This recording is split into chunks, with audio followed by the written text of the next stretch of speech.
Hi friends, ఈరోజు కిచెన్లో cauliflower curry ఎలా వండాలో చూద్దాం. ముందుగా కాలీఫ్లవర్ కట్ చేసుకొని ముక్కలుగా కట్ చేసుకున్న తర్వాత వాటిని గోరువెచ్చటి నీటిలో నానబెట్టుకోవాలి. అంతలోపు కూరగాయ ముక్కలన్నీ కట్ చేసుకోవాలండి.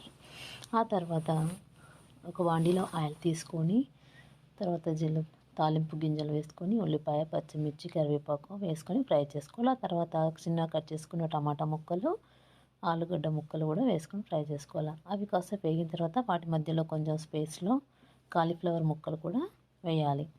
ఆ తర్వాత అందులో మనం కచ్చా దంచుకున్న వెల్లుల్లిపాయలు కూడా వేసుకోవాలి. ఉప్పు వేసుకొని కలుపుకొని మూత పెట్టుకోవాలి. ఇలా మధ్యలో కలుపుతూ ఉండాలి. అది మగ్గిన తర్వాత కారం, ఉప్పు, కొద్దిగా ధనియా పౌడర్, అలాగే నువ్వుల పొడి కూడా వేసి కలపాలి.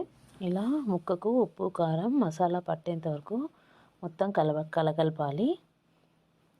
ఇలా కలిసిన తర్వాత మూత పెట్టి మగ్గించుకోవాలి. తర్వాత మూత తీసి కొద్దిగా వాటర్ని కూడా యాడ్ చేసుకొని మూత పెట్టేసుకొని సిమ్లో ఉడికించుకోవాలి. తర్వాత కాలీఫ్లవర్ ముక్క ఉడికిందేమో చెక్ చేసుకోవాలి. Simple cauliflower curry ready. Thank you for watching.